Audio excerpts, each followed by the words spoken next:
Well, good afternoon, Cowboys Nation. Welcome to Starstruck with Mack Davis. Uh, you got our X handle there. Give it up, Des Bryant at 46 Cowboys Nation. Hit us up. Last week we introduced a new segment to the show. My top 100. Now that is not the top 100 players that ever have donned the star. Uh, this is my fan 100. It's who I like. Uh, the only requirement is you had to don the star for at least 1 year of your career.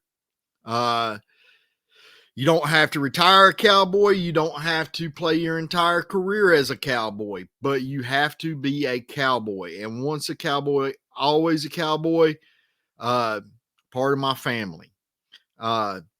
And today we'll reveal 5 more. But before I do that, there's been a lot of talk going around social media about Jerry Jones and his outlash at the guys over at 105.3, the Fan, that were interviewing him about the offseason. You know, the offseason, we're living in the past. If we sit there and criticize and worry about what happened, there's nothing that you can do now. Yeah, it would have been good to have Derrick Henry on the team, yes, but probably if Derrick Henry was on our team and wasn't producing like he is right now, everybody would be complaining. We gave all this money to a washed up old man running back. That happens. Everybody's great armchair quarterback. They're great for 2020 vision when they're looking in the past. It is what it is. We as Cowboy fans, we know that the Dallas Cowboys are not active in free agency. They're going to always shop for the bargain bin basement guys that can come in and be role players on our team. They might have one or two like former stars like Eric Kendricks, who's doing well this year. He missed last game with an injury, but hopefully he'll be back for San Francisco. And, you know, the main signings that they typically have as the Cowboys go throughout free agency is that they go out and they sign guys that are on their team. Got known products, which you got to commend. If they've got guys that they've drafted and have grown and they're able to retain those, that's all the better. You know, I don't want to see CD Lamb playing in another uniform for hopefully us to get a 3rd round compensation pick at best. You know, or Dak Prescott. I don't want to see him playing in another uniform so we can get a 3rd round pick at the end of the 3rd round, a compensatory pick. That's not where we're going to pick up guys like that on a regular basis. We tend to get lucky sometimes in the later rounds, but the majority of our solid draft picks are in the 1st round. Let me ask you this. Would you give up Micah Parsons for a 3rd round compensatory pick? No, I would not either. So sign your own stars. It's a known commodity, and go forward. Now, I don't know that Starstruck will be on the air next week. We may have to skip a week. I know that my son has prior obligations, and I'm not even going to try this technology stuff on my own. That would be a disaster in its own right. He has to pretty much get me lined up, hit record twice, and move on. So more than likely we will be skipping next week, which is perfectly fine because if you're in North Carolina, the Lexington Barbecue Festival is next weekend, and I would love to go to it myself. My wife and daughter and my aunt are actually going over to Freedom Biker Church for a women's conference that they're looking forward to. And I'm hoping that they'll enjoy that. My son will be off at camp. And me, I get to go out and ride my motorcycle, which is probably what I'm going to be doing pretty soon anyway, once I'm in this recording in this show today with you. Now, I want to address something. You know, if you've watched Boom Broadcasting or if you listen to us on Fans First Sports Network, you know that we have a multitude of interests, whether it be wrestling or football and various sports, and that's great. Now, oftentimes we go to events, wrestling shows, football games, baseball, minor league baseball games.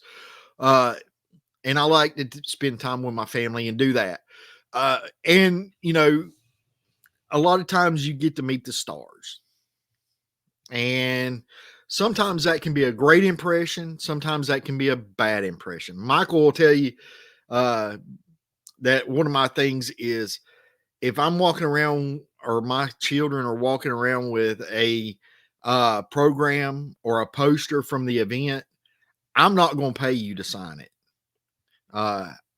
Now, unfortunately, I get that a lot of times you go to these places where superstars will sign items and stuff, and a lot of times you see that up online for sale.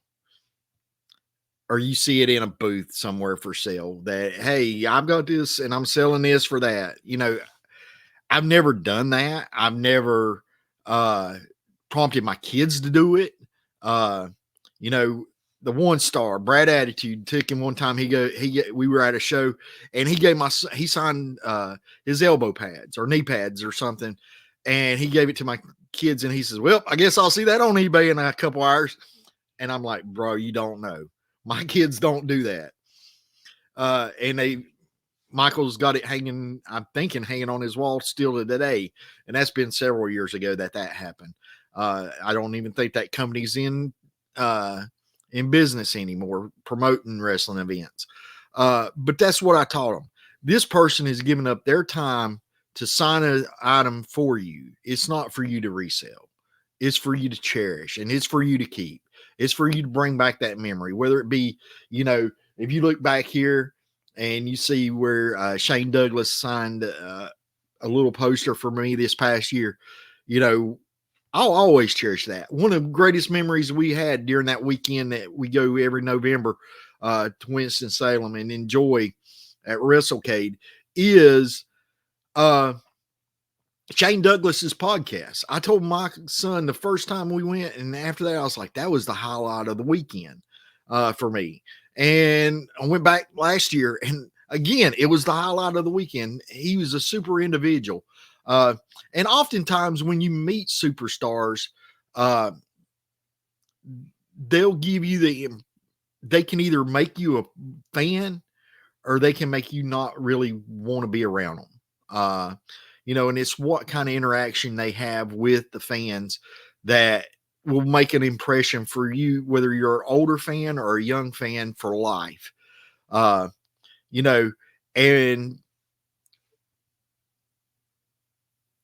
if you're out there and you're listening and you are blessed enough with God-given talent, and it is a God's gift to you that you're able to use, now you work for it and you hone your body, but God gave you that opportunity and that ability. Make no bones about it. Then I hope you take heart to that because, a lot of times you can turn off a fan just with your interactions, or you can you can make a lifelong fan. Most of you that are listening to this have followed Boom Broadcasting and you followed Out of Pocket or Drop the Mic, and you've seen superstars like Lodi and Brad Attitude. Regardless of the role they're playing on the screen or in the event, awesome dudes. Just super human beings. But that sad interaction that they have with you as a fan, as a person.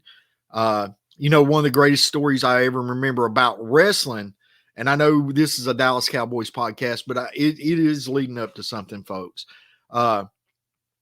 One of the greatest memories I ever had at a wrestling event was my son was younger. Him and one of my closest friends that's passed away were at the event with me, and they were in line. My buddy's like, "Hey, I want to meet Terry Funk." Uh, and I'm like, "Dude, I'm a Ric Flair fan. I have no use for Terry Funk, none whatsoever. My Ric Flair fanship runs deep. Has since I was a little kid." And whether he was a heel, whether he was a babyface, it did not matter. It was always Ric Flair, right? And one of the so I'm standing over to the side and I'm watching them progress through this line, and they get up to Terry Funk, and he hugs my son Michael. If he hugged him one time, he hugged him 10. I mean, he just kept hugging. He talked to Michael like it was just the two of them in the world. That no other fan, even though they were waiting outside the door to talk to Terry Funk, it was just him and Michael at that moment.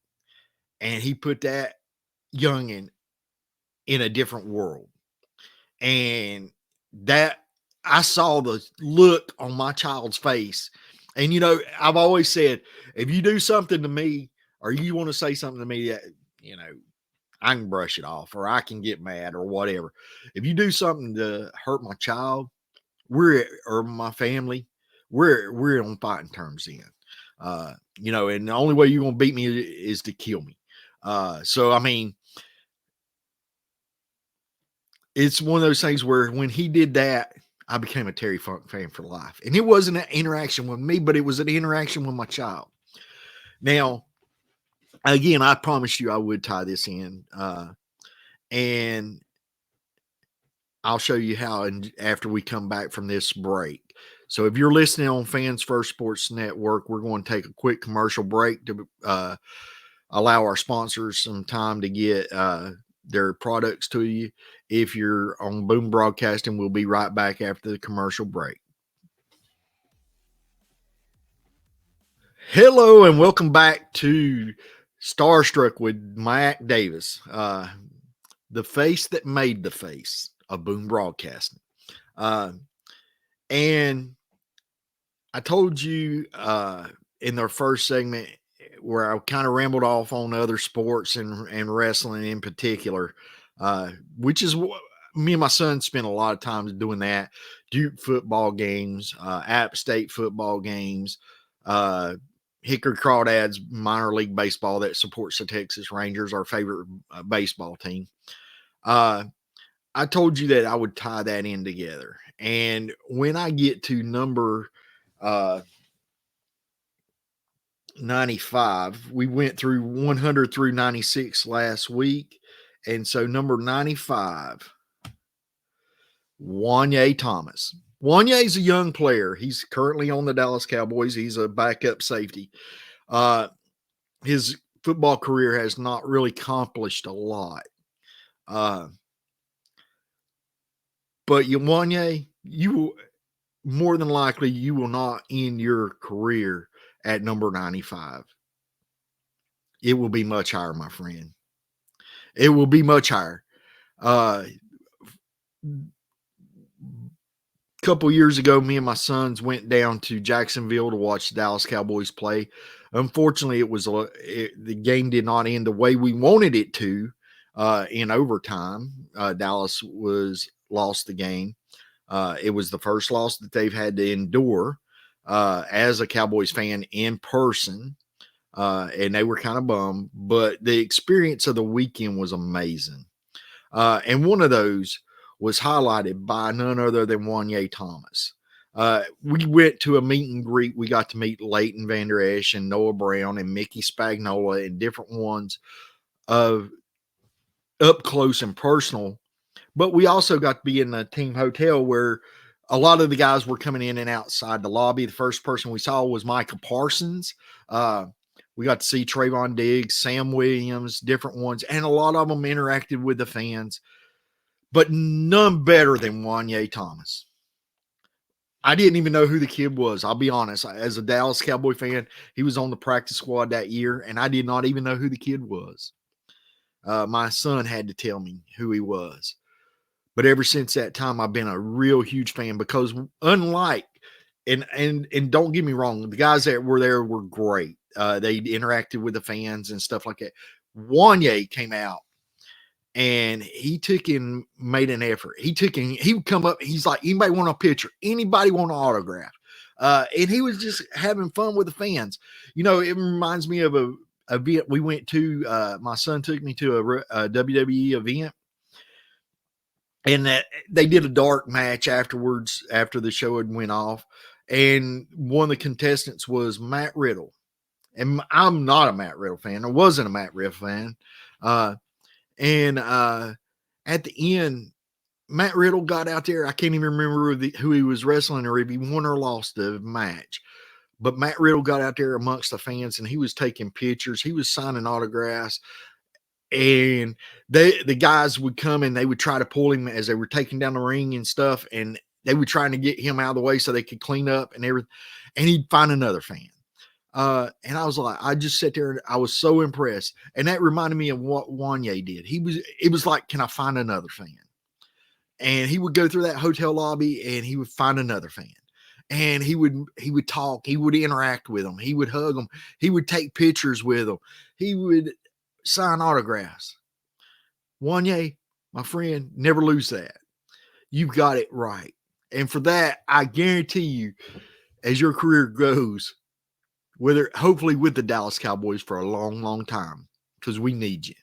You're an awesome talent and you're really growing in that aspect. But the person, you get it. You get it. You're making fans. You're giving them memories that they will cherish for a lifetime. That's what this is about. Sports is an escape. You're lucky, if you're given that God-given talent, you're allowed to do something that you dreamed of as a child. And to share that experience with someone, to not on a monetary level, not for you to make money, not for them to make money, but for them to have that experience, to know that you took a bit of your time. And folks, that's the most precious gift we can give anyone. And, during recent Bible study, I learned that, sometimes it says that, the Bible, I know I'm not quoting scripture right, but it says no greater love than a man has than he lays down his life or give his life for someone else. Your life is your time, and you're giving your time to someone else. That is the most precious commodity we have as a human being, because we're limited. From the time we're born, the date is already determined that we're going to pass away, that we're going to die, when our accomplishments on this earth are over. And Juanyeh Thomas, you gave your time, and to both of my sons. And again, like Terry Funk, you made a lifelong fan, my friend. Even if your career takes you away from the Dallas Cowboys, which I hope it doesn't, you have made a lifelong fan. And I look forward to seeing you grow as a player, as an individual. And I wish you nothing but the best going forward for you and your family. May God bless you. May you play for the Dallas Cowboys for your entire career, because those are special. And, just again, I've never been impressed with a young man like I was you that day. Thank you. And moving on so we can not sitting here talking about Juanyeh for an hour or more. And again, Juanyeh's not done a lot on the football field, but I never said that the accomplishment was about the football field. This is my fanship. And he will go up. And that is for various reasons. Number 94, Osa Odighizuwa. Osa has flourished in this defense, whether it be Dan Quinn or Mike Zimmer. Osa, they're big days ahead for you. I hope that you're still a Dallas Cowboy at the end of this next year. I do potentially see that they won't be able to re-sign you, and that will be a sad day for me. kind of like the day that Emmitt Smith left and became a Cardinal, the day that Marcus Ware became a Denver Bronco. That will be a sad day because I do like you. You have a splash play about once a game at least. And with Micah on the shelf right now, you and Mozzie Smith are coming on, and y'all are forming a good team with Jordan Phillips and the gang, and you're trying. I mean, I see it. You're an effort player. I mean, not only do you have the talent, but you have the effort. And Diggy, is a chant that gets roared through our house every time you make a play. And I love watching you play. You're an extreme talent, and I look forward to hopefully seeing you stay a Dallas Cowboy. Although I don't know that the salary cap will allow that, which is another thing that I hate, the salary cap, because you build loyalty to these fans and free agency. You build a loyalty to these players, and 3 or 4 years down the road, just as you're growing to love them, they're playing for somebody else. Sometimes even your bitter rival. And so then you boo them, and you got to pull against them. It just takes a little bit away. I know that with the college football, that was one of the biggest things I loved about it, because usually if a kid came, he was there his entire football career. Now you got the transfer portal and stuff like that. So you got kids going elsewhere and stuff. And so it's hard sometimes, sitting there pulling for a player, and then all of a sudden you got to pull against them because they're playing your team.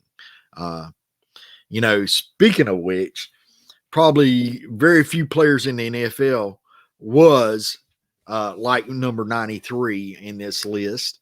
And I will preface this number 93.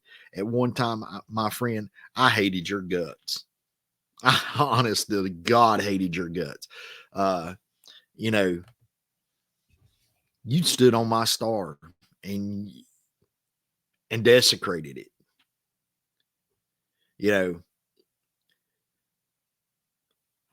That was hard. When you became a Dallas Cowboy, it was hard. But again, you're the reason I say it's kind of like, when you go and give your heart to Christ, your past sins are forgiven. When you don that star, your past football sins are forgiven. And I forgave you of that. But it was hard. I ain't going to lie. But I will say this about T.O. T.O. he took in, he would put on a show. He was an entertainer. And he did great during his brief stint with the Dallas Cowboys.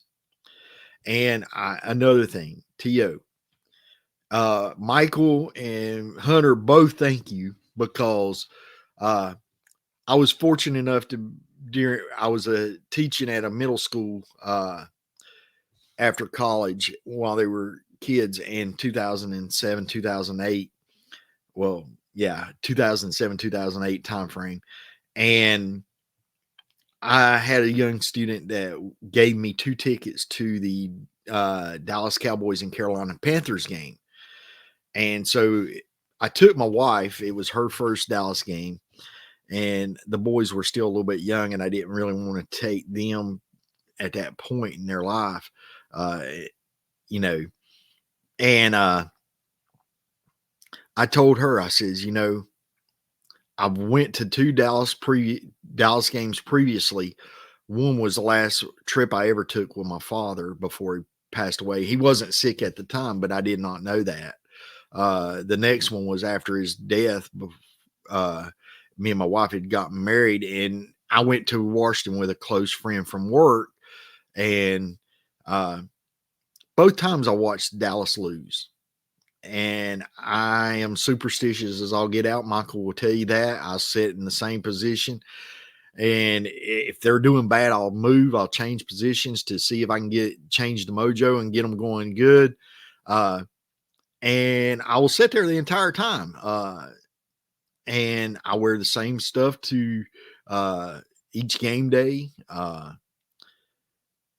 And it doesn't get washed until they really stink, or they're on a losing streak or something, then I'll wash it to get that bad mojo out of it. But the Dallas Cowboys and Tony Romo were playing the Carolina Panthers that year. And I was like, if we lose, I'll never go to another game in person. And thanks to you, T.O. and Tony Romo, the Dallas Cowboys won. And Michael and Hunter, thank you, because they've been fortunate enough to go to a couple 3 games since. Unfortunately, their last game was in Jacksonville, which we lost. Hopefully, we'll get to go back soon and see the Cowboys in person. Now, I told you that it was hard to forgive Terrell Owens. And Terrell, you could probably, even with what your accomplishments were with the Dallas Cowboys, you could probably even be up on this list. But I could not put you before this man. George T, the man that defended the star against Terrell Owens. For that, you will always be above T.O. in my book. Because you defended that star. The star. The reason I became a Dallas Cowboy fan. The star. Struck by the star. George T was a beast in the secondary. And yeah, he only had a brief stint with the Dallas Cowboys, but man, what a dude. And I see him on local media, Dallas local media and stuff, and pregame shows and different shows through Dallas Cowboys Network. George is one of those guys that, hey, he was a Dallas Cowboy and he was going to defend that star. And for that, I will always be grateful, besides the on-field talent that you had. It was amazing. I mean, you were a super, super talented young man, and you came to the Dallas Cowboys. I know you played elsewhere with Green Bay and different organizations, but to watch you play was amazing. Okay. And it was definitely a pleasure. I know you were here through some very lean years, unfortunately. That we didn't necessarily get to the accomplishment that we want to as fans. And that makes it harder for guys. I mean, super talents and stuff, but to carry that that pride of the club that you represent, that you're a part of America's team, and you're defending that star, not for the guy that, like me, that wanted to go out there and tackle T.O. Wanted just to obliterate him. That you're defending that star. You took pride because, as a Cowboy fan, as part of Cowboys Nation that I'm a proud member of, you represented me during that time. I know we're in politics, and, I don't care what your stance is on that, and they'll say they represent you and they represent George T. You represented me, brother. And for that, you will always be in my top 100, and you will always definitely be above T.O. in that top 100. You will not fall behind him. Okay. So as others move in, move out, because again, it could be anything that changes my fandom. There's some that I'm like, wow, I love to death, but then they leave the organization and then they do something stupid or boneheaded. And I'm like, I can't even believe I even pulled for that guy at one point.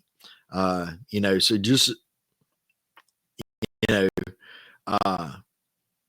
thank you, George. Thank you for representing me as a fan, as part of Cowboys Nation, and we will always be grateful.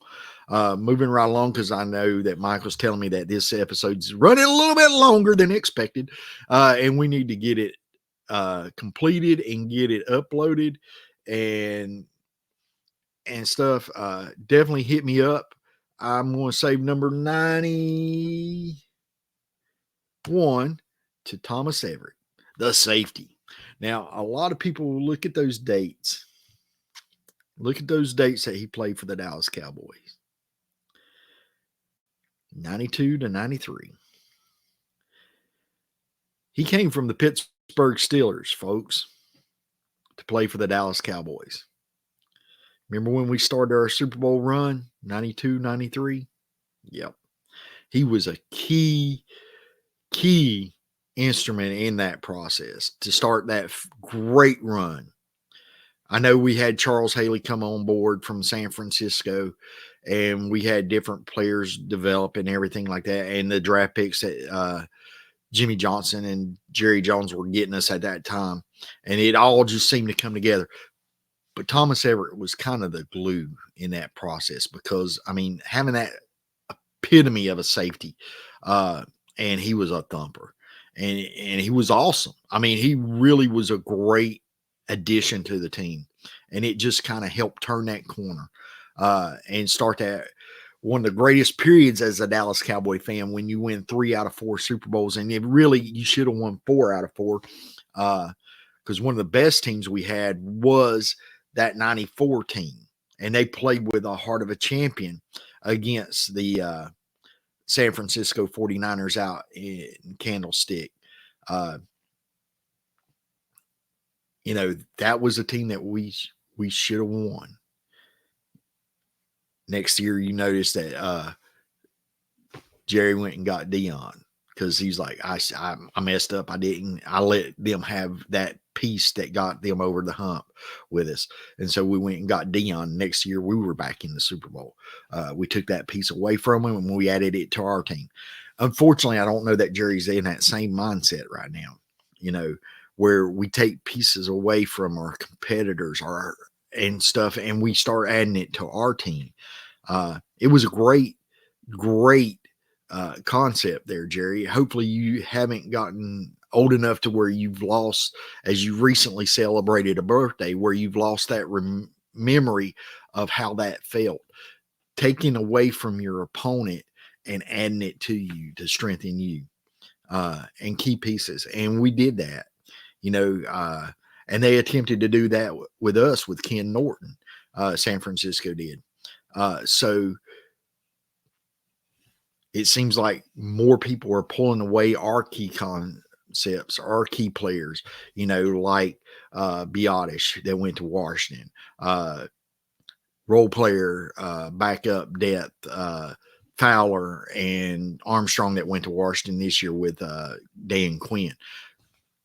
Jerry, I know you're not a big proponent of free agency and spending money outside of your homegrown talent, but you need to revisit that concept of taking away from your competitor to add to your team to get them over that hump. Coach McCarthy is a great coach. I do believe in him. He needs that addition of influx of talent. And that was the concept that you and Jimmy used, taken away from those who were there and just adding that piece to your roster. And you didn't have, in cases like Thomas Everett, you didn't have to break the bank to do it. You're not going to have to set the market on all these guys, but you can add them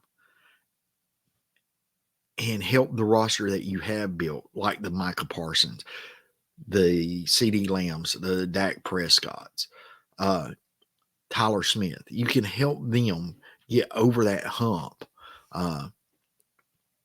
and achieve what we've been wanting to achieve all along, and that's getting back to the glory days of the Super Bowl runs. Do we have talent on this team to make that kind of run? Yes.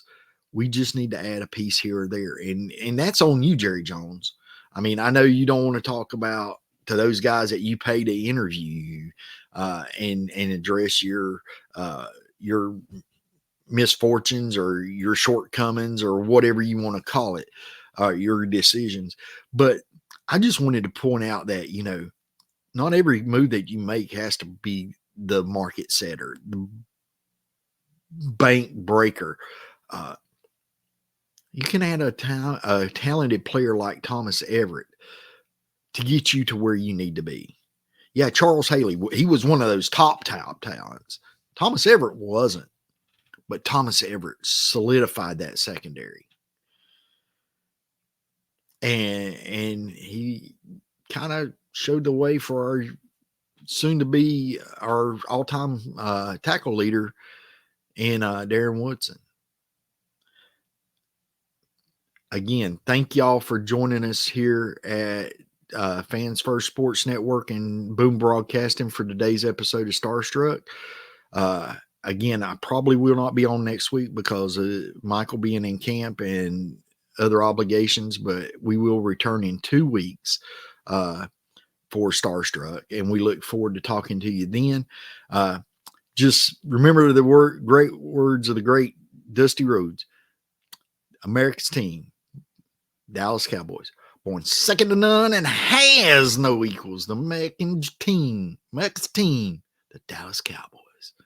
God bless and Godspeed.